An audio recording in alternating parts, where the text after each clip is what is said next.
మనం ఇది నన్న దేవుని యొక్క మాటలు మనం విందాము. ఆదికాండము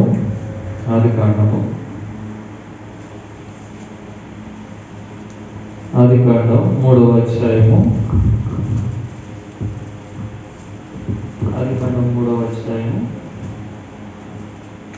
24వ వచనాన్ని మనం చదువుదాం. అప్పుడు ఆయన ఆదామును వెళ్ళగొట్టి ఏదైనా తోటకు తూర్పు దిక్కున కెరూబులను జీవవృక్షములను పోయేటువంటి మార్గమును కాచుటకు ఇటు అటు తిరుగుచున్న ఖడ్గజ్వాలని దేవుడు నిలవబెట్టాడు. జాగ్రత్తగా వినాలి. దేవుడు మానవులు సృజించిన తర్వాత తూర్పున ఏదేను అనేటువంటి ఒక ప్రాంతంలో దేవుడు తోట వేసి, ఆ తోటలో దేవుడు చాలా రకాల వృక్షాలు వేశాడు. అవి తను సృజించినటువంటి మానవులకి ఆహారంగా ఉండినట్లు దేవుడు సృజించాడు. అదే తోటలోని దేవుడు జీవవృక్షాన్ని, మంచి చెట్టు తెలివించే వృక్షాన్ని కూడా తోట మధ్యలో వేశాడు. అయితే ఇందులో ఉన్నటువంటి ప్రతి వృక్ష ఫలాన్ని మీరు తినొచ్చు, కానీ తోటకి మధ్యలో ఉన్నటువంటి మంచి చెట్టును తెలివించే వృక్షాన్ని మాత్రం మీరు తినకూడదు. ఎందుకొరకు అంటే వాటిని తినమున మీరు చనిపోతారు అని చెప్పాడు దేవుడు. అలాగే రెండో విషయం ఏంటంటే, తోటకి మధ్యన జీవవృక్షం ఉన్నది. ఈ జీవవృక్షాన్ని తినువాడు నిరంతరము జీవిస్తాడు అనే విషయాన్ని కూడా అక్కడ చెప్పడం జరిగింది.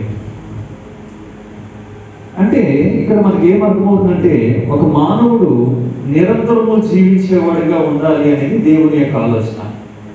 నిరంతరము జీవించాలి, ఒక మరణం లేనటువంటి స్థితిలోనికి మానవుడు ఉండాలి అనేది దైవికమైన ఆలోచన.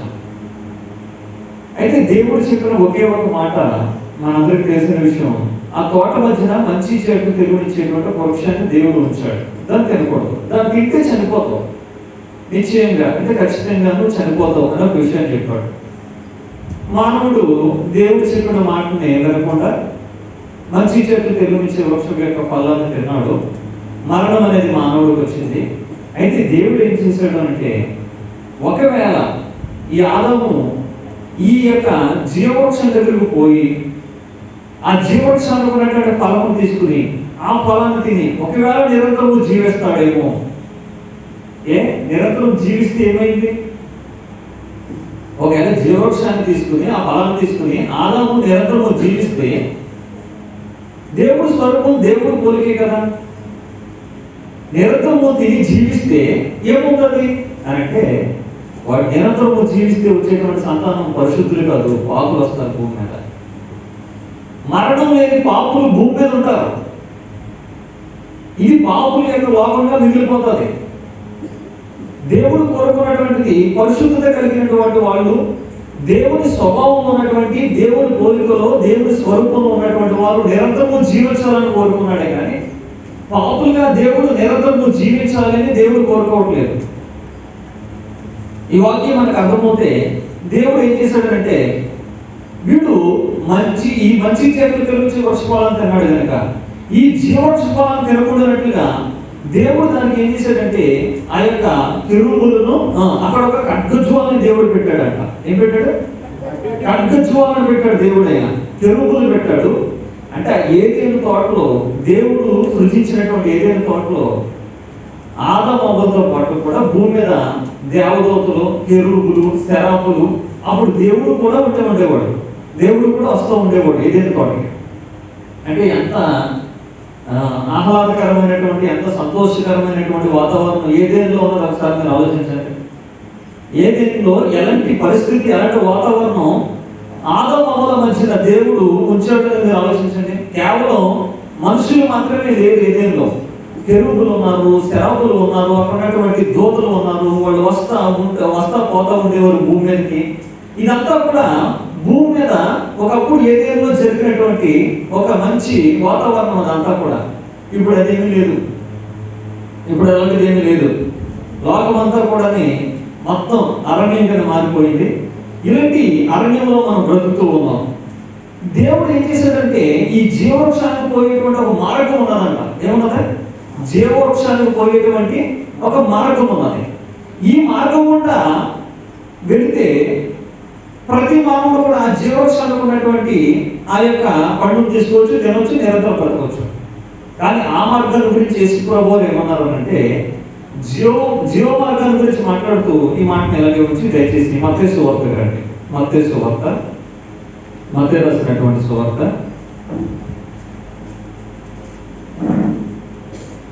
మత్తయి సువార్త 7వ అధ్యాయము 13వ వచనం. మత్తయి సువార్త 7వ అధ్యాయం 13వ వచనం. ఇరుగు ద్వారమున ప్రవేశించుడి, నాశనమునకు పోయేటువంటి ద్వారం వెడల్పును, ఆ దారి విశాలముగా ఉన్నది, దాని ద్వారా ప్రవేశించేవారు అనేకులు. జీవమునకు పోయేటువంటి ద్వారము ఇరుకును, ఆ దారి సంకుచితముగా ఉన్నది, దాన్ని కనుగొనేవారు చాలా కొందరే అన్నాడు. అంటే జీవవృక్షం దగ్గరికి పోయేటువంటి ఒక మార్గము ఉన్నది. ఆ మార్గానికి పోయేటువంటి ఆ మార్గంలో దానికి ఒక ద్వారం కూడా ఉన్నది. ఏమన్నది? ఒక మార్గం ఉన్నది. జీవవృక్షానికి పోయేటువంటి ఒక మార్గం ఉన్నది. ఆ మార్గంలోకి వెళ్ళాలి అంటే ఒక ద్వారం కూడా ఉన్నది. ఆ ద్వారంలోకి ప్రవేశించిన వాడే ఆ మార్గం కూడా ప్రయాణం చేస్తాడు. అందరూ చేయలేరు. ముందు ద్వారంలోకి ప్రవేశించాలి. ఆ ద్వారంలోకి ప్రవేశించిన వాడికి ఒక మార్గం కనిపిస్తూ ఉంటుంది. ఆ మార్గం కూడా ఎలా ఉంటుంది అంటే ఎలా ఉంటుంది? జీవమార్గం ఇరుగ్గా ఉండదు. జీవమునకు పోయేటువంటి ద్వారమే ఇరుకుగా ఉంటుంది. గుర్తుపెట్టుకోండి, జీవానికి పోయేటువంటి ద్వారమే ఇరుకుగా ఉంటుంది.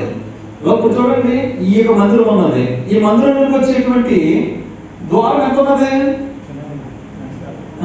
చిన్నగా ఉన్నది ద్వారం. లోపలికి వచ్చిన తర్వాత విశాలంగా ఉన్నది, విశాలంగా కనిపిస్తూ ఉన్నది. అంటే జీవానికి పోయేటువంటి మార్గంలోనికి మీరు రావాలంటే ముందుగా అసలు జీవం ఉండేటువంటి ద్వారంలోనికి రావాలి మీరు. ఈ ద్వారంలోనికి వస్తూ ఉన్నప్పుడు ఎలా ఉంటుందంటే చాలా ఇరుకుగా ఉంటుంది, కష్టంగా ఉంటుంది, ఇబ్బందిగా ఉంటుంది.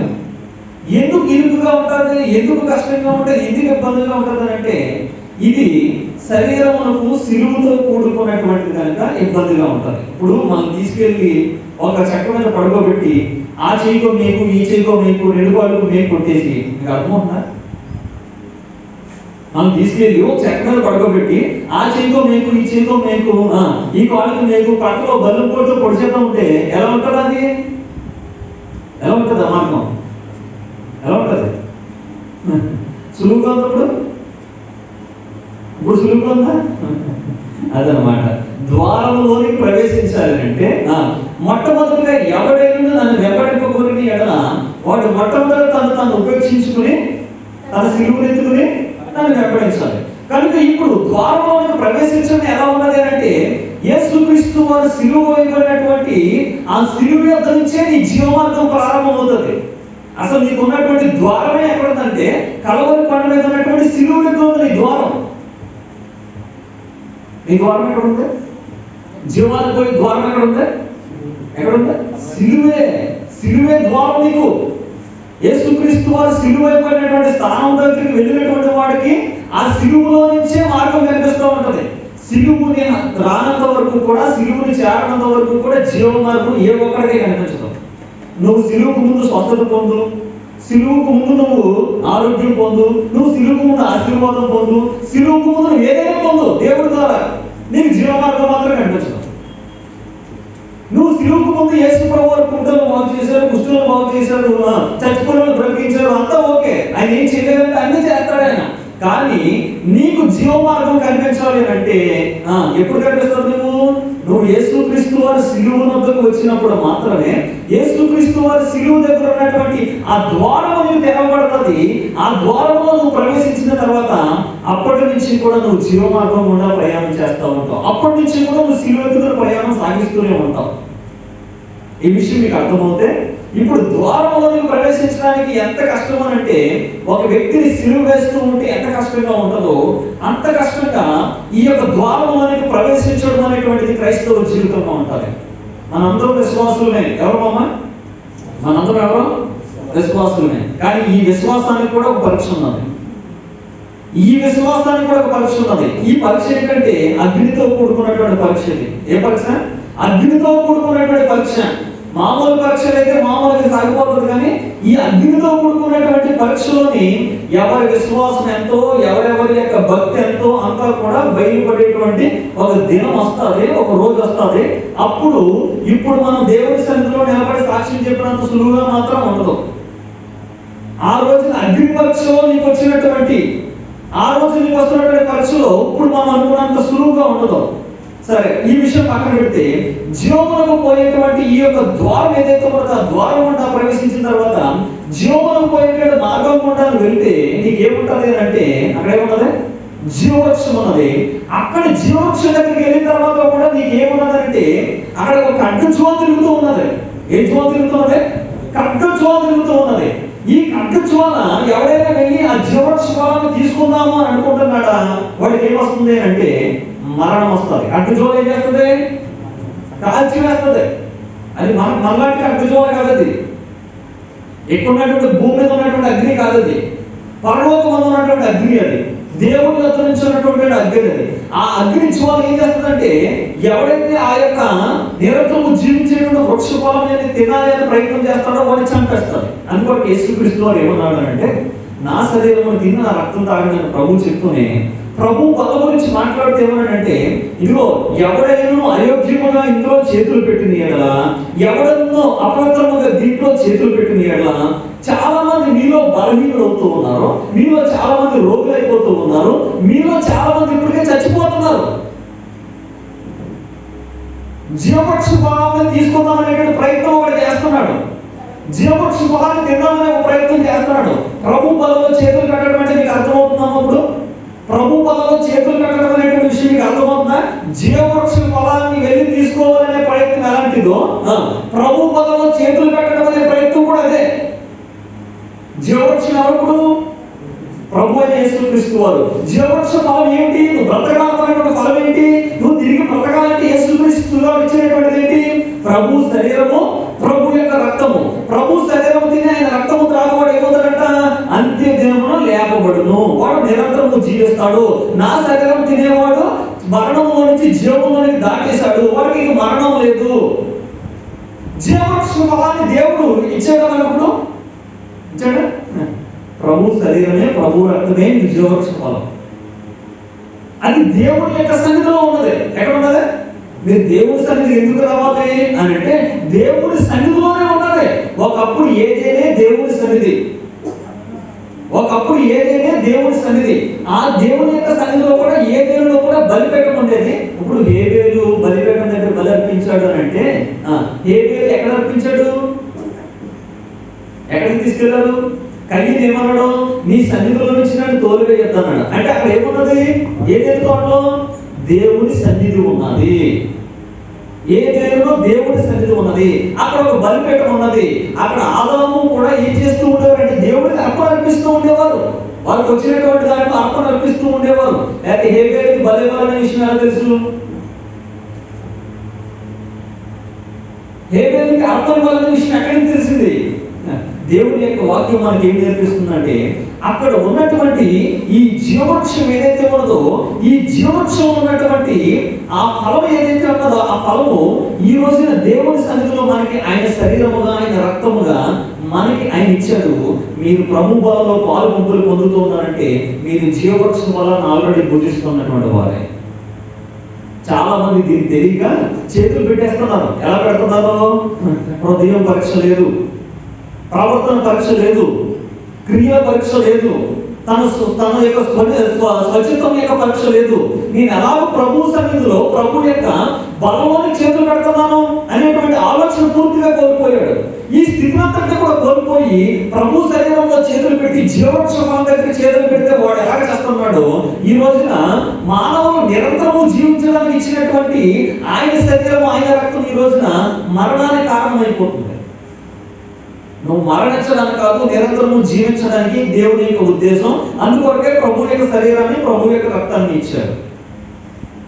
అయితే జీవవృక్షానికి దేవుడు ఏం చేశాడంటే ఖడ్గ జ్వాలు పెట్టాడంట. సరే, ఖడ్గ జ్వాలు పెట్టాడు. జీవవృక్షం ఎవరికైనా కనిపించిందా? జీవవృక్షం ఎవరికైనా కనిపించిందా? ఏదైనా తోటలో చాలా వృక్షాలు వేశాడు దేవుడు తినడానికి.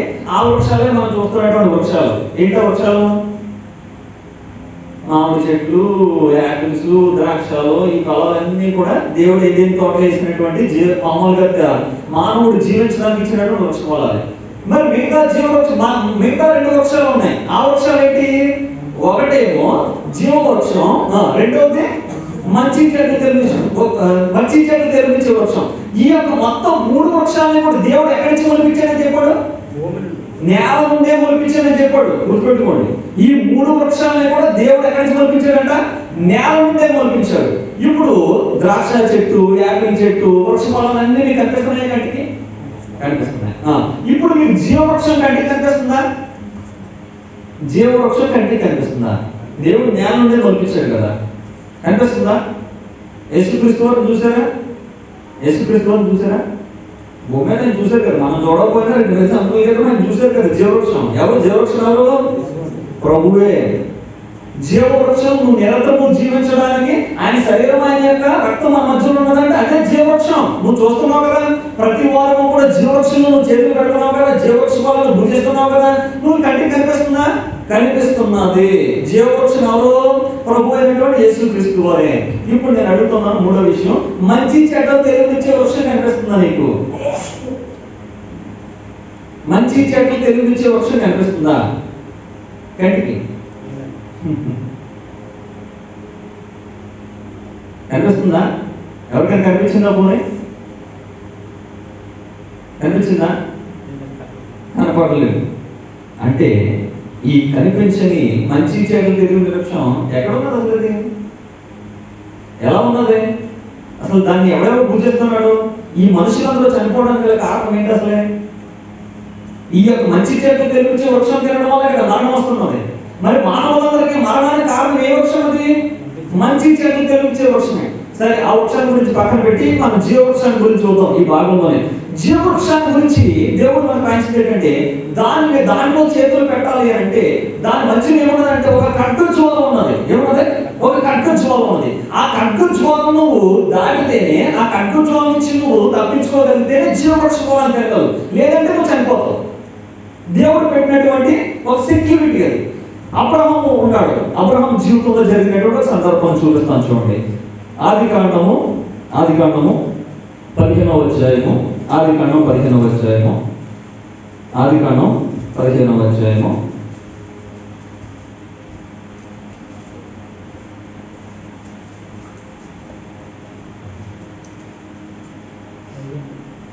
ఏడో వచనం నుంచి,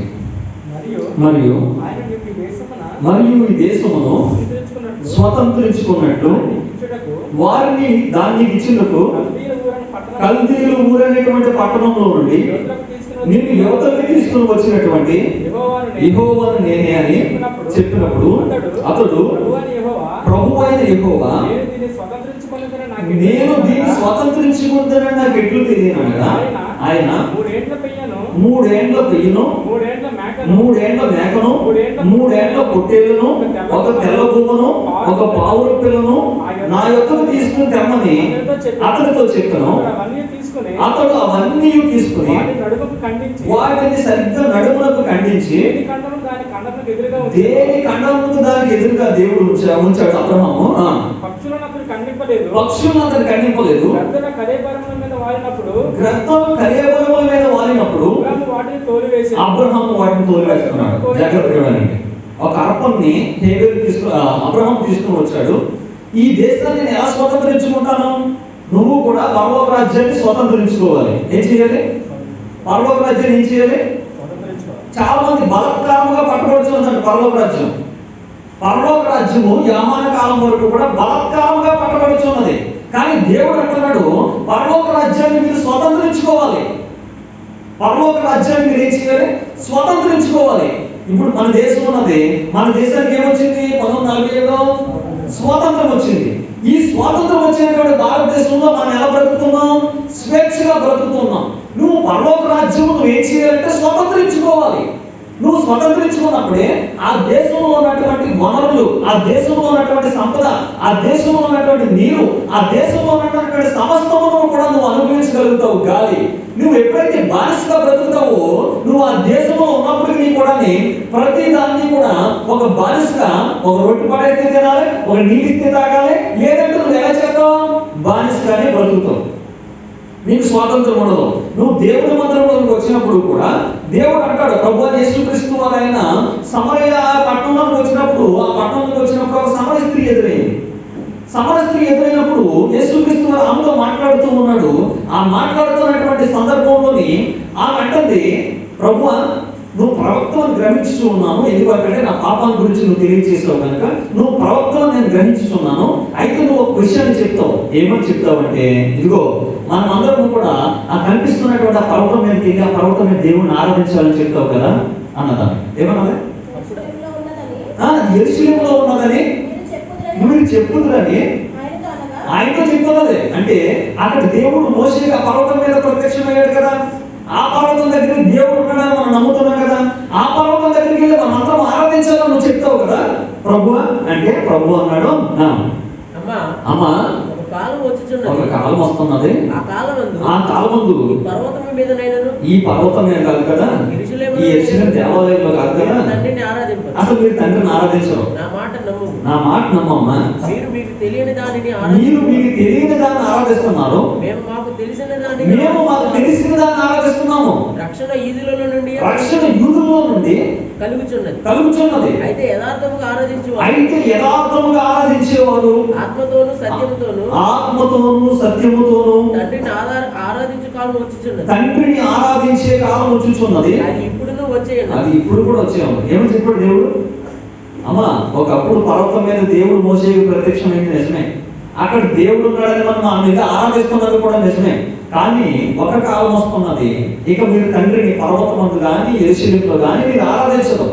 ఎందుకు ఆరాధించరు అంటే ఒక కాలం వచ్చి ఉన్నది, ఆ కాలంలో ఆరాధించే వాళ్ళందరూ కూడా ఎలాగ ఆరాధిస్తారు అంటే యథార్థముగా ఆరాధిస్తారు. ఎలా ఆరాధిస్తారంట? అంతవరకు ఇశ్రాయేలు ప్రజలందరూ కూడా పెదవులతో ఆరాధన, వారు పెదవులతో నన్ను కనపరుస్తారు, పెదవులతో దేవుడిని ఆరాధిస్తారు, ఆచార సంబంధంగా వారి భక్తి జీవితం ఉంటుంది. కానీ ఒక కాలం వస్తూ ఉన్నది, ఆ కాలంలోని వాళ్ళు ఏం చేయాలి? యెరూషలేము మందిరంలోకి వస్తే మాత్రమే ఆరాధన ఏమి బయటకు వచ్చేసి పడిపోతాం. పర్వతం మీద రాగానే ఏదో ఒక పూనకు వచ్చినట్టుగా భక్తికి పూనుకొచ్చేది. ఆ స్థలానికి వచ్చినప్పుడు మాత్రమే ఏ పాపం చేయకూడదు, పవిత్రంగా ఉండిపోలేనటువంటి ఆలోచనలో ఉంటారు మీరు. ఎందుకంటే దేవుడు అక్కడే ఉన్నాడు కనుక దేవుడి దగ్గరికి వెళ్ళేటప్పుడు, దేవుడి దగ్గర ఉండేటప్పుడు భయభక్తులతో ఉండాలని నీకు ఆలోచన ఉంది. దేవుడి దగ్గర నుంచి వచ్చేసావు కనుక నువ్వు లోకంలో ఎలాగైనా ఎలా బ్రతికినా ఏం చేసినా నువ్వు దేవుడు చూడలేదు, దేవుడి దగ్గర లేడు కనుక నువ్వు ఎలా ఉండొచ్చు అనేటువంటి ధైర్యం. అంతే కదా? ధైర్యం ఏంటి? తల్లిదండ్రులు ఉన్నారు కాబట్టి అమ్మో, సేవకుడు ఉన్నాడు కాబట్టి అమ్మో అనే భయం నీకు. ఇప్పుడు ఎదురుగా నీకు కనిపించకపోయేసరికి నీకేమొచ్చింది?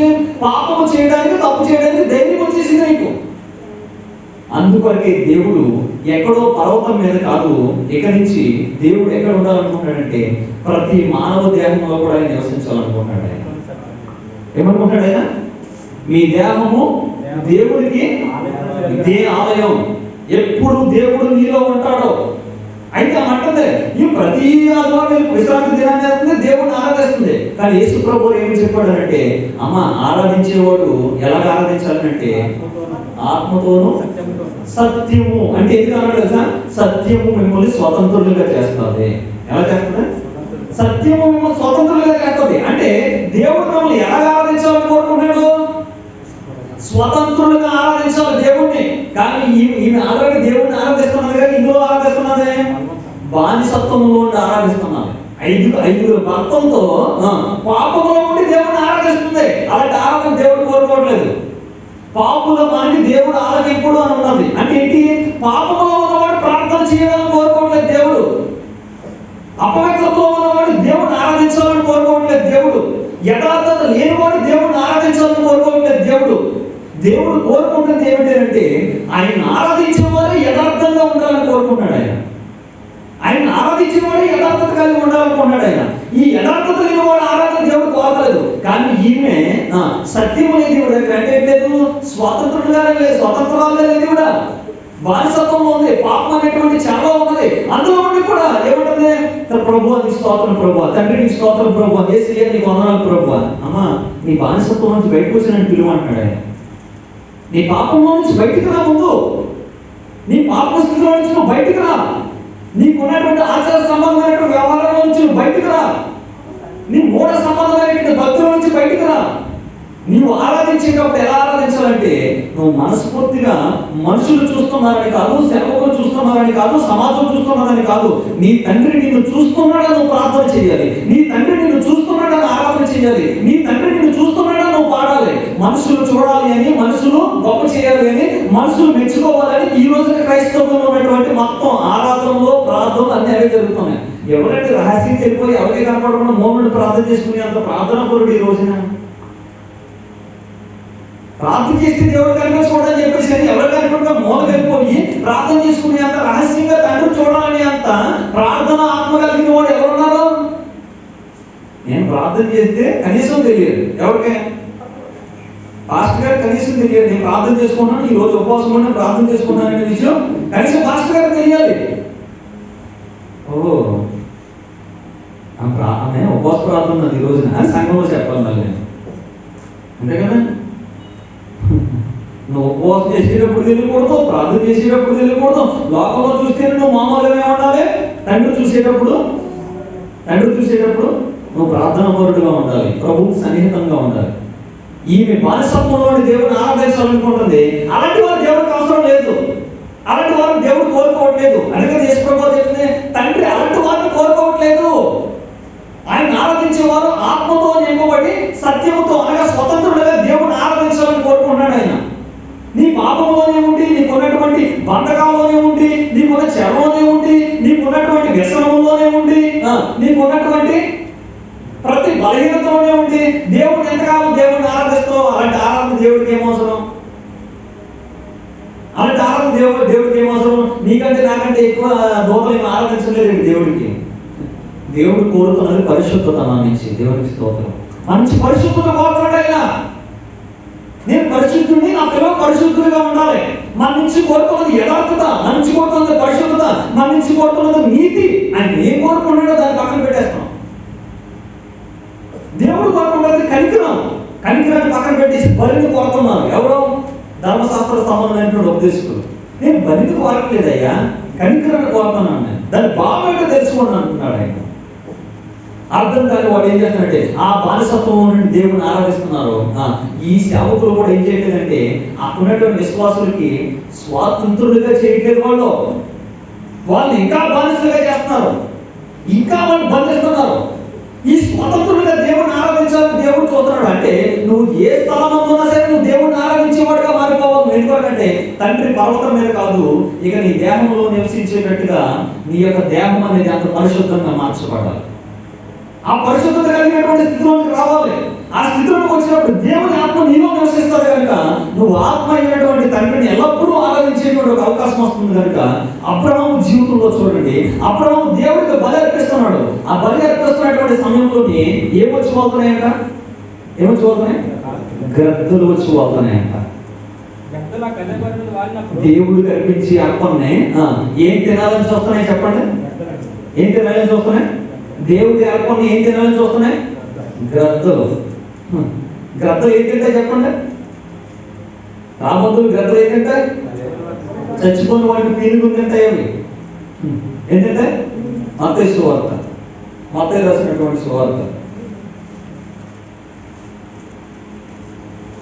మత్తయి రాసిన సువార్త 24వ అధ్యాయం, మత్తయి సువార్త 24వ అధ్యాయం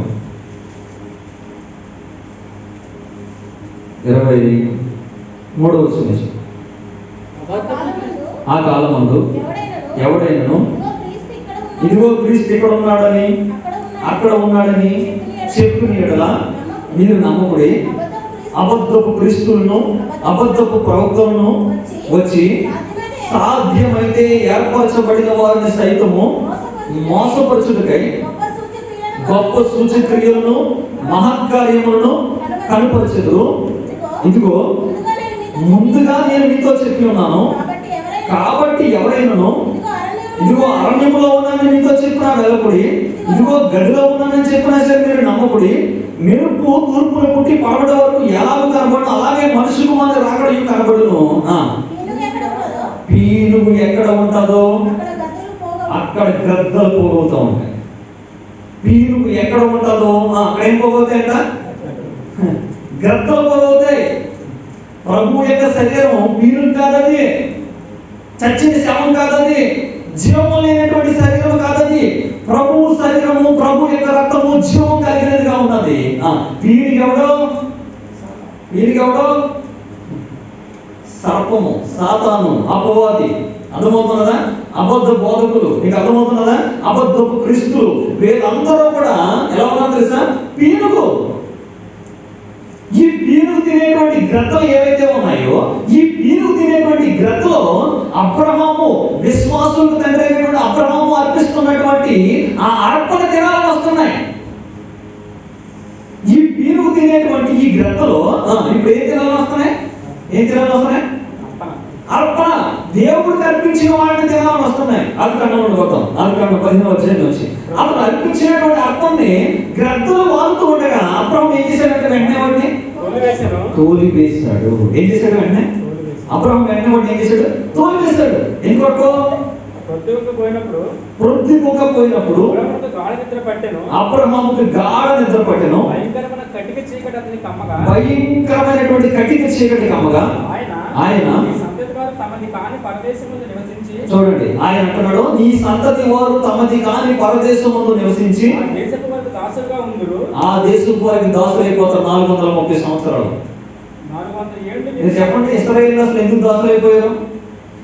ఐగుప్తీయులకి 430 సంవత్సరాలు ఎందుకు దాసులు అయిపోయారు? చెప్పండి, కారణం ఏదైనా కారణం ఉందా? అసలు ఇశ్రాయేలీయులు 430 సంవత్సరాలు ఐగుప్తులకి దాసులు అయిపోవడానికి గల కారణం ఏంటి తెలుసా? అసలు తెలుసా? అబ్రహాముని కమ్మిని కటికి చేయటే కారణం. అబ్రహాముని కమ్మిని కటికి చీకటే. వెంటనే చూడండి ఏమన్నాడు చూడండి. అప్పుడు అబ్రహామును కటికి చీకటి కమ్మగా ఆయన వెంటనే వచ్చేసాడేనా? గ్రద్దం తోలేసావు కదా, ఈ అర్పణ మీదకి గ్రద్దం వస్తూ ఉన్నప్పుడు నువ్వేం చేసావు? తోలివేసావు కదా. ఈ అర్పణ నేను వస్తాను, బలిపీఠం మీద పెట్టినటువంటి బలి మీదకి ఏమొస్తా తెలుసా? పరలోకం నుంచి అగ్ని వచ్చి ఏం చేస్తా తెలుసా? మొత్తం అంతా కూడా కలుస్తుంది. బలిపీఠం మీద ఉన్నటువంటి అర్పణ కాల్చడానికి పరలోకం నుంచి రావాలి అగ్ని. కొంతమంది బయలుదేరారు తెలుసా మీకు? చూడండి, కొంతమంది బయలుదేరారు. చూడండి, సంఖ్యాకాండం 16 వచ్చాయి. సంఖ్యాకాండం 16 వచ్చి 35 వచ్చింది చూడండి. మరియు యెహోవా యొద్ద నుండి అగ్ని బయలుదేరి దోపార్తిని తెచ్చినటువంటి ఆ 250 మందిని కాల్చి పడేసిందంట. ఏం తెచ్చారు వీళ్ళు? ఏం తెచ్చారు? అగ్ని తెచ్చారు. ఎక్కడి నుంచి తెచ్చారు వీళ్ళు? మోషేతో ఉన్నటువంటి అహరోను దేవుని యొక్క సన్నిధిలో వాళ్ళు అర్పణ అర్పిస్తూ ఉంటే, బలి అర్పిస్తూ ఉంటే పైనుంచి అగ్ని ఆకాశం నుంచి వచ్చి ప్రతి దినము కూడా అర్పించిన అర్పణని పరలోకపు అగ్ని వచ్చి దాన్ని బూడి చేసి కాల్చేది. దేవుని వాక్కు రావాల్సింది పరలోకం నుంచే కానీ ఎక్కడి నుంచి రాకూడదా? మనుషుల దగ్గర నుంచి వచ్చిందా? చస్తారు వాళ్ళు. వాక్కు దేవుని యొద్ద నుంచి రావాలి, దేవుని యొద్ద నుంచి మాట్లాడాలి. అగ్నిలో నుంచి మాట్లాడాడు మోషేతో. అగ్ని జ్వాలలో నుంచి నిర్గమకాండం 3వ అధ్యాయంలో మీరు చూస్తే దేవుడు అగ్ని జ్వాలలో నుంచి పొదవ నుంచి మండుతున్నటువంటి పొదవ నుంచి మోషేతో మాట్లాడుతున్నాడు. దేవుని మాటలు ఎంత పవిత్రముగా ఉన్నాయి అంటే, ఎంత పవిత్రంగా ఉన్నాయంట. వెండి 7 మార్లు మూతలో వేసి కడిగితే కాల్చితే ఎంత పవిత్రముగా ఉంటాయో దేవుని యొక్క మాటలు అంత పవిత్రంగా ఉంటాయంట. 7 అంటే పరిపూర్ణత. ఇంకా అందులో మలినము కానీ ఎక్కడ ఏ విధమైనటువంటి లోక సంబంధమైనటువంటి ఆశలు కానీ కోరికలు కానీ ఏముండదో. ఒకటే ఆత్మ పరలోకం, ఆత్మ పరలోకం. ఇంకేముండదు. పూర్తిగా గడిగెత్తడం. 7 మార్లు గడిగాడంటే ఇంకేముండదు అని అర్థం. అగ్ని పరలోకం నుంచి రావాలి. కొంతమంది వచ్చేసి ఏమన్నారంటే నువ్వేనా పరిశుద్ధులు, నువ్వేనా సేవకుడు, మేము చేయలేము మా సేవ అని బయలుదేరి కొంతమంది వచ్చేమన్నాడు తెలుసా, మేమే వెళ్తాం దూపం అన్నారు. ఏజిరా బాబు ఎవరు కాదన్నాడు, రేపు పొద్దులు వచ్చేటప్పుడు ఈ దూపంలో మరిన్ని తెచ్చుకుంటారా, దేవుడు నియమించుకున్నటువంటి వాడు దూపం పట్టుకుని వస్తాడని చెప్పేసి వచ్చినప్పుడు వచ్చారు. ఏమైంది, ఏళ్ళకి తెలియని ఒక అగ్ని వచ్చింది, పరలోకం నుంచి అగ్ని వచ్చి దేవుడి దగ్గర నుంచి అగ్ని వచ్చి ఏం చేసిందట, మొత్తం కాల్చేసింది. మొత్తం కాల్చేసింది. దేవుడి సేవతో సెలగట్టవద్దు. హెబ్రీ పత్రికలో అంటాడు 13వ అధ్యాయంలో చివరి మాటలో, దేవుని యొక్క కృప పొందిన వారమై దేవునికి ప్రీతికరమైనటువంటి సేవను చేద్దాము. దైవ కృప పొంది మనము దేవునికి ప్రీతికరమైనటువంటి సేవను చేద్దాము. ఎందుకంటే దేవుడు చివరి మాట ఏమన్నది, 12వ అధ్యాయం చివరి మాట, ప్రీతికరమైన సేవ చేయదము, ప్రీతికరమైన సేవ చేయదము, యాలయనగా మన దేవుడు దహించే అగ్ని అయిన, మన దేవుడు దహించే అగ్ని అయిన ఆ కృప కలిగి వినయ భయభక్తులతో దేవునికి ప్రీతికరమైనటువంటి సేవ చేయదుము. ఎందుకనగా దేవుడు దహించే అగ్నిగా ఉన్నాడు. దేవుడు దహించే అగ్నిగా ఉన్నాడు. ఆయన యొద్ద నుంచి ఒక అగ్ని వచ్చేది. ఆ అగ్ని వచ్చినప్పుడు దేవుడి యొక్క బలిపీఠం మీద పెట్టినటువంటి ఆ బలిపీఠంలో ఉన్నటువంటి ఆత్మని దేవుడు అంగీకరించేవాడు, దాన్ని కాల్చేవాడు. అయితే అబ్రహాము బలి అర్పించాడు. బలి అర్పించి ఏం చేస్తాడంటే గ్రద్దం వస్తే కొట్టాడు, కానీ కట్టికి చీకటి వచ్చి అంటుందంట. ఏమొచ్చింది, కట్టికి చీకటి వచ్చి ఆదికాండం 15వ అధ్యాయంలో కట్టికి చీకటి వచ్చి అబ్రహామును కమ్మగా వెంటనే ఏం పెట్టాడు, గాఢ నిద్ర పట్టి ఏంటంట, ఏం పట్టింది, గాఢ నిద్ర పట్టింది. ఆదికాండం 1వ అధ్యాయం 2వ వచనం ఏమంటాడు తెలుసా, ఈ మాట ఎలాగ ఆదికాండం 1వ అధ్యాయం 2వ వచనంలో, భూమి నిరాకారముగాను శూన్యముగాను ఉండెను, చీకటి అగాధ జలముల మీద కమ్మి ఉండెను, దేవుని యొక్క ఆత్మేమో జలములపై ఎలాడుతుందంట. మీరు అర్థమవుతున్నదా వాక్యం? చీకటి దేనికి కమ్మేసింది, ఏముందా, చీకటి అగాధ జలములు కమ్మింది. ఎందుకు కమ్ముతున్నది చీకటి? భూమిని ఈ యొక్క జలముల్ని, అగాధ జలముల్ని ఈ యొక్క చీకటి ఎందుకు కమ్ముతున్నది? అసలు ఆదికాండంలోనే భూలంతో సృష్టి రహస్యం ఉన్నది. ఆ జలములో నుంచి దేవుడు ఆ 3వ దినాన్ని ఏం చేస్తాడంటే ఈ జలములో నుంచి దేవుడు భూమిని తెస్తాడు. ఈ భూమి మీద దేవుడు ఏదైతే తోట వేస్తాడు, ఈ తోటలోని ఆ మట్టి నుంచి నేల మట్టితోనే నరుని నిర్మిస్తాడు దేవుడు. ఆ నేల మట్టితో ఉన్నటువంటి నరుని దేవుడు తీసుకుని వెళ్ళి ఈ యొక్క లోకంలోని ఏదైతే తోటలో పెట్టి దేవునికి ఒక ప్రతిరూపంగా, స్వరూపంగా, పోలికగా ఉండి ఈ యొక్క మొత్తం లోకమంతటితో కూడా వెళ్తాడు. వీడు ఆలోచన ఏంటంటే ఆల్రెడీ ఆ భూమిని అగాధ జలాలు కమ్మి ఉంటే ఆ జలాలని కూడా కమ్మేస్తుందంట. చీకటి ఎవరికి? సాతానే. చీకటి సాతాను, అపవాది, వాడే కమ్ముకుంటున్నాడు. వాడు పరిశుద్ధాత్మ మరియును కమ్ముకోనగా ఏం జరిగింది? లోకసువార్త 1వ అధ్యాయంలో 34వ వచనం అనుకుంటా, పరిశుద్ధాత్మ మరియును కమ్ముకోనగా మరి ఏమైందంట, గర్భవతి అయి ఉన్నదా? లోకసువార్త 1వ అధ్యాయం, సర్వోన్నత శక్తి నేను కమ్ముకోను. ఏ శక్తి కమ్ముకుంటుందా? ఏ శక్తి కమ్ముకుంటుందా? పరిశుద్ధాత్మ యొక్క శక్తి, సర్వోన్నత యొక్క శక్తి నిన్ను కమ్ముకోనగా, సర్వోన్నత యొక్క శక్తి నిన్ను కమ్ముకోను కనుక పుట్టబోయే శిశువు పరిశుద్ధుడు అవుతాడు. మరి ఇప్పుడు సాతాను వచ్చి కమ్ముకుంటే ఏమవుతుంది? ఇప్పుడు పుట్టబోయే శిశువు అపవిత్రుడు అవుతాడు. పుట్టబోయే శిశువు పరిశుద్ధుడిగా ఉండాలి అంటే నిన్ను కమ్ముకోవాల్సింది ఏంటి?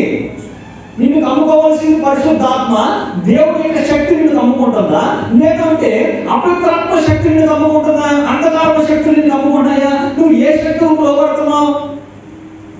ఏ శక్తులకు నువ్వు ప్రభావితం అవుతున్నావు? అంధకార సంబంధమైనటువంటి శక్తుల ప్రభావం ఉన్నది. అలాగే రాబోయే పరలోక సంబంధమైనటువంటి శక్తులను నువ్వు అనుభవించిన తర్వాత అంటాడు, ఒక శక్తి చేత మానవుడు ప్రభావితం అవుతూ ఉన్నాడు. అది సర్వోన్నతుని యొక్క శక్తి లేదంటే అపవాది యొక్క శక్తి? నువ్వు ఏదైనా పాపం చేస్తున్నావు అంటే, తప్పు చేస్తున్నావు అంటే ఎవరో ఒకరి ప్రభావానికే కదా. అయిపో మా ఇంట్లో వాళ్ళు మరి ఇలా అయితే ఒప్పుకోనని అంటాం కదా. అంటే ఎవరో ఒక ద్వారా ఏదో ఒక సాధనను ఎవరో రూపంలో, అమ్మ రూపంలోనో, నాన్న రూపంలోనో, తోడుకోని రూపంలోనో, భర్త రూపంలోనో, భార్య రూపంలోనో, పిల్లల రూపంలోనో వాడు ఏదో విధంగా నిన్ను కమ్ముకోవడానికి ప్రయత్నం చేస్తాడు, నిన్ను ప్రభావితం చేయడానికి చేస్తాడు. ఆ శక్తి నిన్ను తోయడానికి మరియను కమ్ముకోగానే మరియ గర్భవతి అయి ఏమైందో తెలుసా? ఏమైంది? ఆమె పరిశుద్ధుని కన్నా దురాశ గర్భము ధరించి పాపము కనగా అంటే ఏంటి? నిన్ను చీకటి కమ్ముకుంటే నువ్వేం ధరిస్తావు? నువ్వు చీకటిని కమ్ముకుంటే నువ్వేం ధరిస్తావు? పాపాన్నే. చీకటిని కమ్ముకుంటే, సాతాన్ని కమ్ముకుంటే, అపవిత్రతని కమ్ముకుంటే నీకు జీవవృక్ష మంచి చెడ్డలు తెలివించే వృక్షం నీకు కనబడతలేదు. మంచి చెడ్డలు తెలివించే వృక్షం నీకు కనబడతలేదు, కానీ నీకు కమ్ముకుంటుంది. మంచి చెడ్డలు తెలివించే వృక్షము నీకు వృక్షం కనిపించట్లేదు, వాడు కమ్ముకుంటున్నాడు. ఎలా కమ్ముకున్నాడు, ఎవరి నుంచి కమ్ముకున్నాడు అనే విషయం నీకు తెలియాలి. అది భర్తలో నుంచి వస్తాడో, భార్యలో నుంచి వస్తాడో, బిడ్డలో నుంచి వస్తాడో, ఎవరిలో నుంచి వస్తాడో తెలియదు. వాడు నిన్ను కమ్ముకున్నప్పుడు నీలో పాపం అనేటువంటిది ఏమవుతుంది అంటే గర్భం ధరిస్తుంది. ఆ గర్భం ధరించినటువంటి నీవేమవుతావు? అది పరిపక్వం అవుతుంది. పైకి కనిపించదు. గర్భంలో ఉన్నది ఎవరికి తెలుస్తుంది? 3వ నెల వచ్చే తెలుస్తుంది ఎవరికైనా సరే. పుట్టినటువంటి బిడ్డ 9వ నెల జరిగిన తర్వాత తెలుస్తుంది. అలాగే నీలో కూడా, నీ గర్భంలో కూడా పాపం ఉంటుంది. మాకు తెలీదు ఎక్కడ ఏ చీకటి కమ్ముకున్నారో, ఎవరు ఏ చీకటి కమ్ముకున్నారో తెలీదు. ఆల్రెడీ అబ్రహాం ఏం చేసిందంటే చీకటి కమ్ముకున్నది. ఈ చీకటి కమ్ముకునేసరికి దేవుడు ఏం చేశాడంటే అబ్రహాం సంతానిస్తానని దేవుడు వాగ్దానం చేశాడు. కానీ ఈ చీకటితో కమ్ముకున్న సంతానాన్ని కాదు దేవుడు ఇవ్వాలనుకున్నటువంటి కానాను. మీకు అర్థమైందా? దేవుడు ఇవ్వాలనుకున్నటువంటి కానాను, దేవుడు ఇవ్వాలనుకున్నటువంటి పరమకాలను, పరలోకము చీకటి కమ్ముకున్న ప్రజలకు కాదు. పరిశుద్ధాత్మ దేవుని యొక్క సర్వోన్నతి యొక్క శక్తి కమ్ముకున్న ప్రజలకు ఆ సంతానానికి దేవుడు ఇవ్వాలనుకున్నాడు. ఇప్పుడు సర్వోన్నతి యొక్క శక్తికి బదులుగా అబ్రహాములో నుంచి రావాల్సినటువంటి విశ్వాసులు, తండ్రిని అబ్రహాములో నుంచి రావాల్సినటువంటి విశ్వాసులు అనేటువంటి వాళ్ళకి బదులుగా ఎవరు వచ్చారు తెలుసా? అవిశ్వాసులు అనేటువంటి సంతానం వచ్చింది భూమి మీదకి. ఏ సంతానం వచ్చింది? అందుకే ఒక్కడిని కూడా పరలోక కారణం చేరనలేదు దేవుడు, ఒక్కడే కూడా. ఎందుకు? అబ్రహామును కమ్ముకున్నటువంటి చీకటి ఎంతవరకు పనిచేసింది అంటే ఒక 4 తరాల వరకు పనిచేసింది. అది ఒక 430 సంవత్సరాలు, ఒక 3 తరాల పాటు చీకటి కమ్మే ఉన్నది. అంత శక్తిగా ఉంటుంది. అపవాదానికి ఏంటి మాటల? సర్వోన్నతుని యొక్క మహోన్నతుని యొక్క సింహాసనంతో పాటు నా సింహాసనాన్ని నేను సరి చేసుకుంటానంటే మాటలు ఉందా? సాతానంటే అంటే పోతుందనుకున్నావా? 2 లెక్కలు వాయించేస్తుంది. ఎడాపెడ వాయించి మొత్తం జుట్టు పట్టి కింద ఆ గోడకి ఈ గోడకి చూడేస్తుంది. అంత సాధారణంగా ఉండదు. అపవాది అని అంటే, సాతాన్ అంటే నీ పేరేటో చెప్పాను పేరు చెప్పేసి అంత వ్యవహారం ఏముండదు. అసలు వాడు పడతంటే యేసుప్రభు గారు అన్నాడు, మెరుపులా పడ్డాడు అన్నాడు. ఎలా పడ్డాడంట? గద్దలైతే తోలేసాడు అబ్రహాము. గ్రద్దలు శనియే కదా, తోలేసాడు. గట్టికి చీకటి వచ్చేసరికి ఏమైపోయాడు? అయిపోయింది, మామూలుగా వెళ్ళిపోయాడు. దేవుడు వచ్చినైనా సరే నీకు కట్టి చీకటి నీకు గాఢత కలుగుతుంది, లేదంటే సాతాను కూడా వచ్చినప్పుడైనా గాఢత కలుగుతుంది నీకు. రెండే. దేవుడు గాఢత కలుగు చేసి ఎముకలు తీశాడు. అలాగే సాతాను కూడా వచ్చి నీకు అమ్ముకున్నప్పుడు కూడా నీ ఎముక తీసేస్తాడు నీకేం అర్థం కాదు. నీ ఎముక తీసేస్తాడు, నీలో ఆత్మ తీసేస్తాడు, నీలో పరిశుద్ధి తీసేస్తాడు, నీలో నీతి తీసేస్తాడు. నెమ్మది అన్ని తీసేసి మొత్తానికి నువ్వు ఏమవుతావు అంటే భ్రష్టుడు అయిపోతావు. చూడండి, పాస్ట్ అయిపోతుంది నీకు లోకంలోని. ఇంకంతే అబద్ధ బోధకుడు, అబద్ధ క్రీస్తులు, అలాగే వెళ్ళిపోతాయి. దేవుని యొక్క వాక్యం మీకు అర్థమవుతున్నదా? కట్టికి చీకటి అబ్రహామును కమ్ముకోగానే అబ్రహాం ఏమైపోయాడంట? వెంటనే గాఢ నిద్ర కలిగింది. వెంటనే దేవుడు అన్నాడు, నీ సంతతి వారు తమది కాని పరదేశంలో నివసించి ఆ దేశపు వారికి ఏమైపోతారంట? దాసులు అయిపోతారు. వారు 400 ఏళ్ళు వీరిని శ్రమ పెట్టుదురు. వీరు ఎవరికి దాసులు అవుతారో ఆ జన్మను నేనే తీర్పు తీర్చుదును. తరువాత మరలా మిగిలి వారు ఆస్తితో మరలా వస్తారు. చదవాలి. నీవు క్షేమముగా నీ పితరుల ఎదురు పోయేదువు, మంచి వృద్ధాప్యమందు పాతి పెట్టబడదువు. అమోరీయుల అక్రమం ఇంకా సంపూర్తి కాలేదు కనుక నీ 4వ తరము వారు మరలా కానానుకు వచ్చేదని నిశ్చయముగా తెలుసుకోమని అబ్రహాముతో చెప్పాడు. మరియు ప్రొద్దు గుంపినప్పుడు, కట్టికి చీకటి పడినప్పుడు రాజుచున్నటువంటి పొయ్యిలో నుంచి ఒక అగ్ని జ్వాలగా దేవుడు వెళ్తున్నాడు. వెళ్తున్నాడు రాజుచున్నటువంటి పొయ్య, మండుచున్నటువంటి ఆ యొక్క నిప్పు లాంటి కొడుకుల యొక్క అగ్నిలో నుంచి దేవుని యొక్క దేవుని యొక్క ప్రభావం, దేవుని యొక్క శక్తి ఆ అగ్ని జ్వాల ఏమవుతున్నదంటే వారికి కనబడి, అబ్రహాముకు కనబడి వారికి మధ్య నుంచి పోయిందంట. దేవుడు అక్కడ నిబంధన చేశాడు. ఏమన్నా తెలుసా? ఇలాంటి అగ్ని చేత కాల్చినటువంటి జనులను నేను కానానులోనికి ప్రవేశపెడతాను, కాల్చేస్తాను, మస్ట్ కాల్చేస్తాను, మనుషులకు ఉన్నటువంటి అపవిత్రత కాల్చేస్తాను, మనసులో ఉన్నటువంటి హృదయంలో ఉన్నటువంటి పాపమును కాల్చివేస్తాను. యెషయా వెళ్ళిపోయాడు కదా భక్తులాగా, యెషయా వెళ్ళిపోయాడు, దేవుడి దగ్గరికి వెళ్ళిపోయి ఆ దూతలను ఆరాధిస్తూ ఉంటే దేవుడి దగ్గరికి వెళ్ళిపో ప్రార్థన చేద్దాం అనుకున్నాడు. వెంటనే అర్థమైపోయింది. ఏమన్నాడు? అమ్మో, నేను అపవిత్రమైన పెదవులు కలిగిన వాడిని, అపవిత్రమైన పెదవుల మధ్య నేను నివసిస్తున్నాను అమ్మో అని చెప్పేసి భయపడి ఇంకా నేను చచ్చిపోతాను అనుకున్నాడు. ఏమన్నాడు? నేను చచ్చిపోతాను, నా పని అయిపోయింది, ఇంకా నా వల్ల కాదు, ఇంకా నేను చంపగలరు దేవుడు. అగ్ని వచ్చి చంపే అపవిత్రుడు ఎవడైతే దేవుడి దగ్గరికి వచ్చాడా అది అపవిత్రుడు పోకూడని మార్గం అంటాడు. ఏ మార్గం అంట? అపవిత్రులు పోయే మార్గం కాదు ఇది, పవిత్రులు పోయే మార్గం, జీవ మార్గం. జీవవృక్షం అందరూ పోవాలి అంటే పవిత్రత కలిగి నువ్వు పోవాలి. ఈ మార్గం గుండా నువ్వు పోవాలి అంటే యథార్థత కలిగి పోవాలి. ఈ మార్గం గుండా నువ్వు ప్రయాణం చేయాలంటే నీతి కలిగి పోవాలి. నువ్వు ఎలా పడితే అలాగే దేవుడి మందిరానికి వచ్చేద్దాము, ఎలా పడితే అలాగే దేవుడి యొక్క మందిరంలో ప్రభుత్వంలో చేతులు పెట్టేద్దాము, ఎలా పడితే అలాగే ప్రార్థన చేసేద్దామో చేయకు, చచ్చిపోతావు. చెయ్యకు, చచ్చిపోతావు. ముందు పాపాలు ఒప్పుకో, సంపూర్ణంగా క్షమాపణ పొందు, అప్పుడు తండ్రిని అని పిలువు. ఎలా పడితే అది చేసేకు, అగ్ని వచ్చేస్తుంది, చంపేస్తుంది. లేదంటే పాత నిబంధన అంటారా? మరి అన్నయ్య సత్యారా పాత నిబంధనలు ఉంటారా ఏంటి? అన్నయ్య సత్యారాలో పాత నిబంధనలు ఉంటారా? పరిశుద్ధాత్మ వచ్చిన తర్వాత కదా. పరిశుద్ధాత్మను మోసపోవడానికే మీరు సాహసించారా? రాష్ట్రగానే మోసం చేసి పరిశుద్ధాత్మను మోసం చేయాలనుకున్నాం మీరు. ఇక్కడే మళ్ళీ ఎల్లుమా మీకు అర్థం ఉందా? వీళ్ళందరూ కొత్త నిబంధన అండి, పాత నిబంధన ఏ నిబంధన ఏం లేదు. నిబంధనలు మారే ఒక్కొక్క కాలంలో ఒక నిబంధన చేసేది అంతే. వెర్షన్ ఉంటే ఇది డెవలప్డ్ వెర్షన్, ఇంకా ఆ వెర్షన్ అయితే పర్లేదు. ఇంకా అది క్రియ చేసేదాకా వెయిట్ చేస్తుంది, వెయిట్ చేయడం చేసేదాకా వెయిటింగ్ ఉంటుంది. ఇక్కడ ఆ వెయిటింగ్ ఉండదు, హృదయం జరిగితేనే వస్తుంది శిక్ష. Developed 3G 4G 5G 6G అన్నాయి కదా, ఇది 7G. అర్థమైందా? దేవుడు జరుగుతున్నటువంటిది ఫ్యూచర్ డెవలప్మెంట్ అన్నీ ఉంటాయి దగ్గర. కానీ అబ్రహాము దగ్గరికి ఎప్పుడైతే కటింగ్ చీకటి వచ్చిందో వెంటనే ఇలాంటి సంతానం కాదు బాబు, కానానులో రావాలనుకున్నదే ఇలాంటి సంతానం వద్దు, నేను కోరుకున్నటువంటి సంతానాన్ని నేను ఏం చేస్తానంటే అగ్ని వంటి శ్రమల కొలువులో వాళ్ళని కాల్చి పరిశుద్ధపరిచి నీతిమంతులుగా మార్చి వాళ్ళని నేను కానానులోకి ప్రవేశపెడతాను. యెషయా గ్రంథం 60, యెషయా గ్రంథం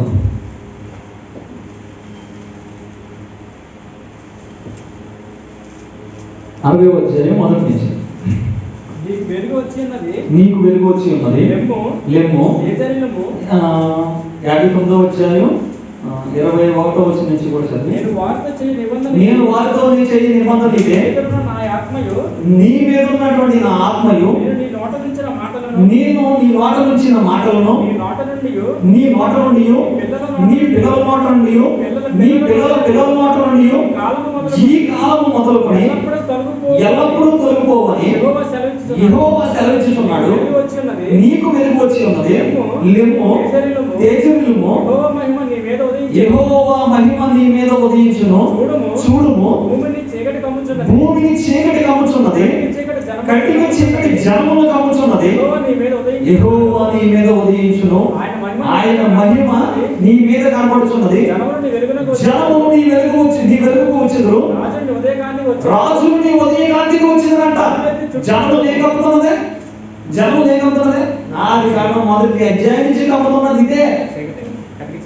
ఈ కటికి చీకటే కమ్ముతున్నదే.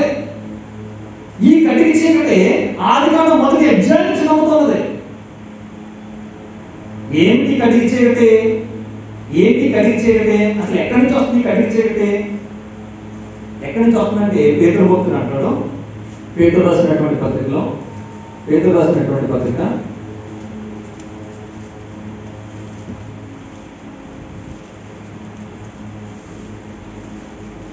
పత్రిక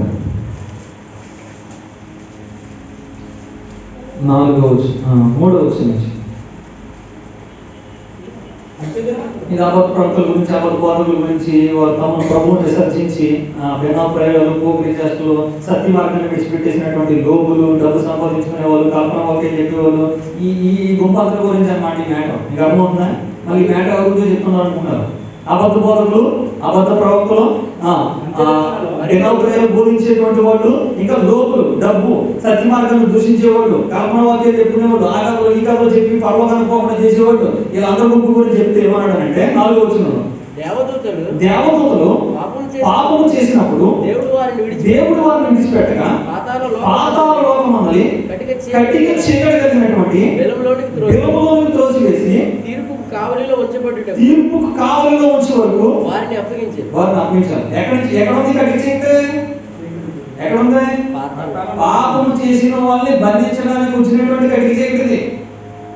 దేవదూతలు పాపం చేసినప్పుడు దేవుడు వారిని బంధించినప్పుడు ఉన్నటువంటి కటిక చీకటి. దేవదూతలు పాపం చేసినప్పుడు దేవుడు వారిని విడిచిపెట్టగా పాతాళ లోకమందలి, అంటే ఈ కటిక చీకటి ఎక్కడున్నది? పాతాళ లోకంలో ఉన్నటువంటి కటిక చీకటి. ఈ పాతాళ లోకంలో ఉన్నటువంటి కటిక చీకటి ఎవరి మీదకి వస్తుంది? మనుషుల మీదకి వస్తున్నారు. పాతాళ లోకంలో ఉన్న కటిక చీకటి, పాతాళ లోకంలో బంధించబడినటువంటి దేవదూతలు, పాతాళ లోకంలో ఉన్నటువంటి అపవాది మనుషుల మీదకి వస్తున్నది, మనుషుల్ని కమ్ముకుంటుంది. ఈ కమ్ముకుంటున్నప్పుడు ఈ మనుషులు ఏమవుతున్నారంటే బానిసలు అయిపోతున్నారు. ఒక వ్యక్తి ఎందుకు పాపానికి బానిస? ఎందుకు ఒక వ్యక్తి వ్యసనానికి బానిస? ఒక వ్యక్తి ఎందుకు ఇంత ప్రభు ప్రాణం పెట్టినా సరే పరిశుద్ధత కాకుండా పాపం వైపుకే, పాపంలో ఎందుకు జీవిస్తున్నాడు అని అంటే ఆ బలము, ఆ శక్తి సామాన్యమైనది కాదని, అది పాతాళ లోకంలో బంధించినటువంటి ఆ కటిక చీకటి కలిగినటువంటి అక్కడ నుంచి అది ఏం చేస్తుందంటే భూమి మీదకి వచ్చి భూమిని కమ్మేస్తున్నారంట. మనుషులందరినీ కమ్ముతున్నారట. అలా కమ్ముతున్నటువంటి సమయంలో ప్రభు అయిన యేసుక్రీస్తు వారు నీతిస్తుడు, ఆయన ఏం చేశాడంటే ఆయన ఉదయిస్తున్నాడు. నీ జీవితంలో ప్రభు ఉదయించాడు, నీ జీవితానికి ప్రభు వెలిగించాడు. ఆయన మనుషులు ఈ వెలుగుని ఏం చేయలేకపోతున్నారంటే స్వీకరించలేకపోతున్నారట. యమసూత మొదటి అధ్యాయం అంటున్నాడు కదా, ఏమంటాడు? నిజమైన వెలుగు ఉండేనో అది లోకంలోకి వచ్చి చూడేది కానీ చీకటి దాన్ని ఏం చేయగలదంట. ఈ కటిక చీకటి మనుషుల్ని చీకటి కింద చేసేసింది. ఈ కటిక చీకటి కలిగిన వాడు, ఈ పాపం చేసినటువంటి దేవదూతలు, ఈ పాపం చేసినటువంటి అపవిత్రాత్మలు మనుషుల్లోనికి వచ్చి మనుషుల్లో ఏం చేస్తాయంటే మనుషుల్ని చీకటిగా చేసాయి, అపవిత్రులుగా చేసాయి, త్రాగుబోతులుగా చేసాయి, వ్యభిచారులుగా చేసాయి, దొంగతనాలు చేసేవాడుగా చేసాయి, ఈరోజు పోకిరి మాటలు మాట్లాడేవాడిగా చేసాయి. ఇవన్నీ కూడా మనుషులు ఈ శక్తుల చేత, కటిక చీకటి కలిగినటువంటి వీటి ప్రభావం చేత మనుషులు ఈ రీతిగా అయిపోయినప్పుడు వెలుగు వస్తూ ఉన్నదంట. అంటే ఈ వాక్యము, ఈ జీవవాక్యము, ఈ జీవము వెలుగు నీ మీద ప్రకాశించుతున్నది కానీ నువ్వేం చేయలేకపోతున్నావు తెలుసా? చీకటి ఎంత మాత్రము కూడా వెలుగు ఏం చేయలేదంట. అంటే వాక్యాన్ని గ్రహించలేదు, వింటారంతే. వాక్యాన్ని గ్రహించలేదు, వాక్యాన్ని వింటారు, వాక్యాన్ని గ్రహించుకోలేరు. చెప్పాను కదా, గ్రహించడం అంటే ఏంటి? లాస్ట్ టైం వచ్చినప్పుడు కూడా చెప్పానుకున్నాను. ఒక బాటిల్ నీరు తీసుకుని ఇలా గోడ కొట్టాను అనుకో, నీరేమవుతుంది? అలా కిందకు వచ్చేద్దాం. మీకు అర్థమవుతుంది? ఇలా కొట్టే కిందకు వచ్చేద్దాం. అదే ఒక స్పాంజ్ ఉన్నది అనుకోండి, ఒక స్పాంజ్ లేదు కాదు, దాని మీద నీరేసాను కనుక ఏమవుతుంది? అది పీల్చుకుంటుంది, గ్రహించుకుంటుంది. అలాగే వాక్యం అనేది చాలా మంది కంటే గోడ మీద నీళ్ళు కొడితే ఎలా ఉంటుందో అలా వచ్చేస్తూ ఉంటుంది. గ్రహించుకునేటువంటి మెత్తదనం, గ్రహించుకునేటువంటి హృదయము, గ్రహించుకునేటువంటి దేవుడి యొక్క మనస్సు ఈ రోజు ఏంటంటే కఠినమారిపోయింది, మూఢమారిపోయింది, ఎండిపోయినటువంటి స్థితిలో ఉన్నది.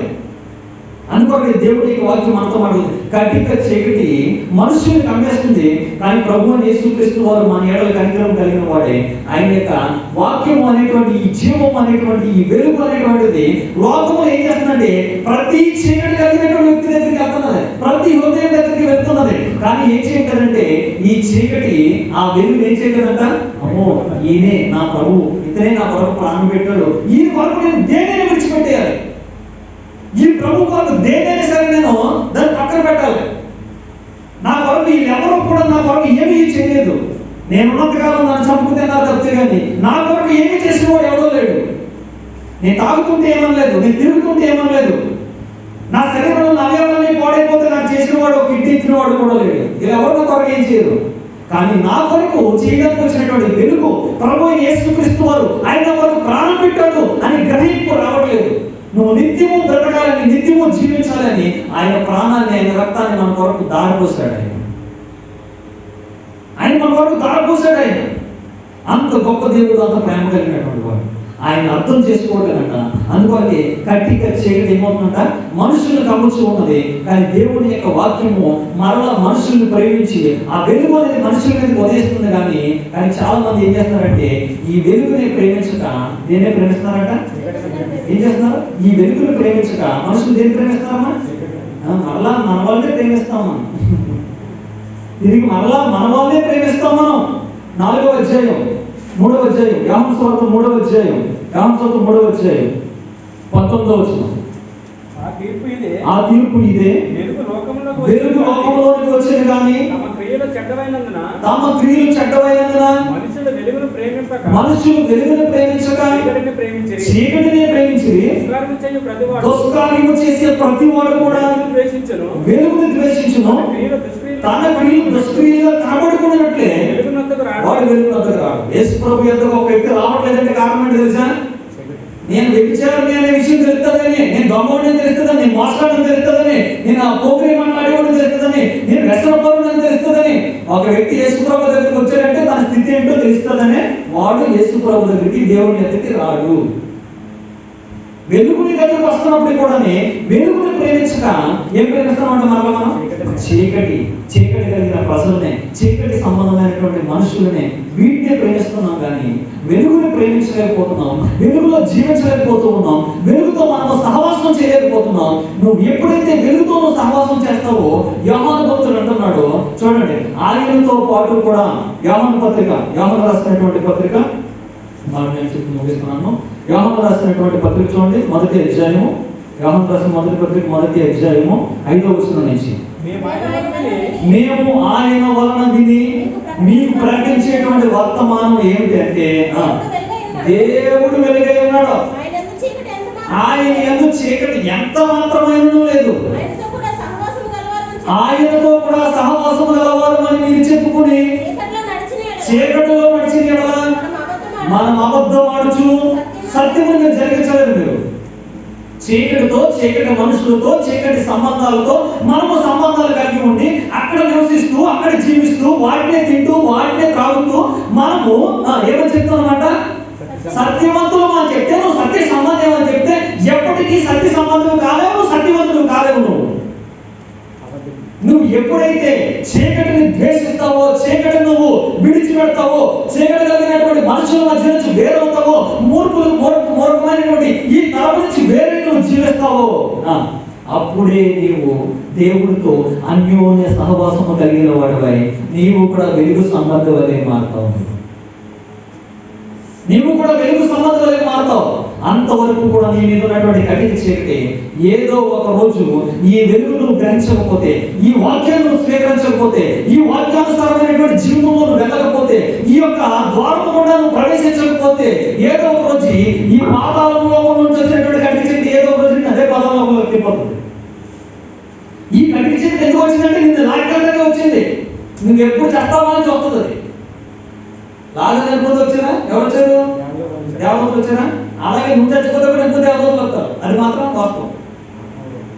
నువ్వు నీతిమంతుడిగా దేవుని యొక్క విశ్వాసం ఉండి చనిపోయావా నీ కొరకు దేవునితో వస్తారు. నువ్వు కానీ దేవుని అందరి ఈ నీతి, పరిశుద్ధత, యథార్థత, జీవమార్గం ఇవన్నీ లేకుండా చచ్చావా నీ దగ్గర కూడా వస్తారు. ఎవరు? వాడి దోతులు వస్తారు. వాళ్ళు వచ్చి అక్కడికి లాక్కెళ్ళిపోతారు అన్నమాట. రెడీగా ఉంటారు. నీ చావుకు ముందు కనిపించిపోతారు. నీకు రెడీగా ఉంటారు. నీ పక్కన, నీ మనసు పక్కన. నీకు ఎవరు బాప్తిస్మం ఉన్నా ఇవ్వడం. నేను చెప్తాను, నీ బాప్తిస్మం ఉన్నా ఇవ్వడం. నాకు రక్షణ కావు బాబు, నాకు బాప్తిస్మం అంటే వాళ్ళు లాక్కెళ్ళిపోతారు చూస్తూ ఉంటాడు. నీ బంధువులు నీకు బాప్తిస్మం ఇవ్వడానికి అవకాశం ఇవ్వడం. అమ్మో నీటిలో నుంచి చచ్చిపోతానని అంటారు. నీకు అర్థమైందా? ఆ చచ్చిపోవడం కాదు, పాదాలు వెళ్ళిపోవడం కాదు, రెడీగా ఉంటుంది. అర్థమైపోతున్నాయి మ్యాటర్. పక్కన వచ్చేసి నిలబడ్డారు. నాకు బాప్తిస్మం, నన్ను అలాగే స్వార్థ చెప్పడానికి వెళ్తే నాకు బాప్తిస్మం ఇచ్చాడు బాబోయ్, నాకు యేసు ప్రభు కనిపించాడు. నేనేంటంటే ఆయన ఎవరో అన్నాను. నేను ఆయన వెళ్ళిపోయాడు పాపం. చాలాసేపు నిలబడి మొత్తం ఆ విశాఖపట్నం అంతా తిరిగితే ఆయన నాకు కనిపించలేదు. సరిగ్గా 6 రోజులు కలిపోయింది అన్నాడు. ఏం పోయింది? కలిపోయింది. ఆయన అన్నాడు, నన్ను బతిమాలేసి, బాబు నీకు అన్నం పెడతాను బాబు, నాకు బాప్తిస్మం ఇచ్చే బాబు, నాకు బాప్తిస్మం ఇచ్చే బాబు, నన్ను తీసుకెళ్ళి లేవలేని పరిస్థితుల్లో ఉన్నాడు, పాలు పని చేయట్లేదు, మంచం మీద ఉన్నాడు, నన్ను ఆటోలో పట్టుకెళ్ళి ఏదో బాప్తిస్మం ఇచ్చే బాబు అన్నాడు. నేను పొందలే, అంత బచ్చగా పడుతున్నాడు కదా, ప్రభు దగ్గర ఇచ్చే కదా, బాప్తిస్మం ఇద్దాం అని చెప్పేసి అనుకుంటే ఆ ఇంటి వాళ్ళు ఏమన్నా తెలుసా, అమ్మమ్మ బాప్తిస్మం కుదరదండి. మా ఇంటి వాళ్ళందరూ కూడా ఒప్పుకోరండి. దేవుడు మందిరానికి వచ్చినప్పుడే బాప్తిస్మం పొందే, దేవుడు కృప చూపించినప్పుడే బాప్తిసానికి పశ్చాత్తాపంతో తిరిగి నలిగిన హృదయంతో ప్రభు సన్నిధిలో సంపూర్ణంగా ప్రభువుకి అప్పగించుకోండి. ఎప్పుడు అలా చూద్దాం అంటే అలాంటి దినాలు వస్తాయి. ఆ రోజు నీకు బాప్తిసం రక్షణ పొందుతాం అనుకున్నా, నీకు ఎవడో బాప్తిసం ఇవ్వడం నీ వల్లే ఆ చేయట కట్టి చేయట నీకు కమ్మేసి నీకు పట్టుకుని బంధించి లోపలికి లాక్కెళ్ళిపోతుంది. అప్పుడు నీ గతి ఎలా ఉంటుంది అంటే, ఎంత భయంకరంగా ఉంటుంది అంటే, ఇంకా దాని గురించి మాట్లాడుకోవడం కూడా అనవసరం. జీవ మార్గానికి పోయేటువంటి ద్వారాన్ని నీకు తెరిచాడు. దేవుని మందిరంలో ఉన్నటువంటి జీవవృక్ష ఫలము లేదా ప్రభువు యేసుక్రీస్తు వారి యొక్క శరీరంలో, ఆయన రక్తంలో నువ్వు చేతులు పెట్టాలి అని అంటే నువ్వేం చేయాలో తెలుసా? బాప్తిసం పొందాలి. ఎందుకు ఈ మాట చెప్పాలి తెలుసా? ఖడ్గజ్వాల ఉందని చెప్పాను కదా, ఖడ్గజ్వాల. ఈ జ్వాలని ఏం చేస్తుందంటే ప్రభు యొక్క శరీరంలో చేతులు పెట్టాలనుకున్నా చంపేస్తుంది. అందుకొరకు లోక సువార్త చూడండి, లోక రాసినటువంటి సువార్త, లోక రాసిన 3:17 లోక రాసిన సువార్త 3:17 లోకసూత్ర 3:17 ఆయన చేట ఆయన చేతిలో ఉన్నది, అందరు పై మాట నేలలో నీకు బాప్తిస్మం ఇచ్చుకున్నాను కానీ, నేలలో నీకు బాప్తిస్మం ఇచ్చుకున్నాను కానీ, అయితే నాకంటే శక్తిమంతుడు ఒక ఆయన వస్తున్నాడు, ఆయన చెప్పుల వారిని ఇప్పటికైనా నేను యోగ్యుని కాదు, ఆయన మీకు ఎందులో బాప్తిస్మం ఇస్తాడంటే పరిశుద్ధాత్మలోను అగ్నిలోను బాప్తిస్మం ఇస్తాడు. ఈ అగ్నితోనూ ఈ పరిశుద్ధాత్మతోనూ ఇచ్చినటువంటి బాప్తిస్మం ద్వారా నీవు ఆయన ప్రభు యొక్క శరీరంలో చేతులు పెట్టినా, ఆయన యొక్క శరీరంలో ఆయన రక్తంలో నువ్వు చేతులు పెట్టినా నీకేమవుతానంటే ఏరాదా మరణం. నువ్వు దేవుని ఆత్మ లేనివాడు అయితే నువ్వు ఆయన వాడు నువ్వు కాదు. ఆయన ఆత్మ నీలో ఉండాలి అంటే నీ దేహం పరిశుద్ధంగా ఉండాలి, నీ శరీరం పరిశుద్ధంగా ఉండాలి, నీ క్రియలు పరిశుద్ధంగా ఉండాలి, నీ చూపు పరిశుద్ధంగా ఉండాలి. ఆయన ఆత్మ ఎప్పుడైతే ఉంటుందో ఆ అగ్ని వంటి బాప్తిస్మంలో షడ్రకు మేషకు అభివృద్ధి తీసుకెళ్ళి అగ్నిగుండంలో పడేసి ఏమవుతుంది? ఆ దేహం ఇంకా ఇంకేం చేయలేదు. ఈ భూలోకం అగ్ని కాదు, ఇది 2 అగ్ని ఉన్నాయి. దేవుడి దగ్గర చూసిన అగ్ని, ఇంకోటి ఏంటంటే ఆరని అగ్ని. దేవుడు చేసింది రెండు వాటి పరలోకంగా అగ్ని, రెండోది ఆరని అగ్ని ఉన్నది. అందులోనే కలిపోతావు, లేదా ఇందులో అయినా సరే నువ్వు రక్షణ పొంది జీవవృక్ష భావాన్ని భుజిస్తూ నువ్వు నిత్యము జీవిస్తావు. నువ్వు ఎందులోకి వెళ్ళాలనుకున్నావు, ఎందులో చేతులు పెట్టాలనుకున్నావు, నీ తీర్మానం ఏంటో, నీకు ఇందులో వెళ్ళాలనుకున్నటువంటి ఇరుకైనా, ఇబ్బంది అయినా, కష్టమైనా, నష్టమైనా, ఏదైనా సిలువు దగ్గర ప్రభుతో పాటు సిలువు వేయబడిన అనుభవంలో నుంచి నేను జీవ మార్గం కూడా పోతాన్ని నిశ్చయించుకుంటే ఆ శ్రమలకి, ఆ ఇబ్బందులకి, ఈ లోక సంబంధమైనటువంటి ప్రతి విధమైనటువంటి బంధాలకి అన్నిటికీ కూడా మూర్ఖులకి తరానికి వేరైపోయి నీ ప్రయాణం నువ్వు సాగించు. జీవవృక్షంలో పాలుపంపులు పొంది ఏం చేయాలి? నువ్వు నిరంతరము జీవించు. ఈ వాక్యాన్ని దేవుడు మనందరి నెరవేర్చిన కాక.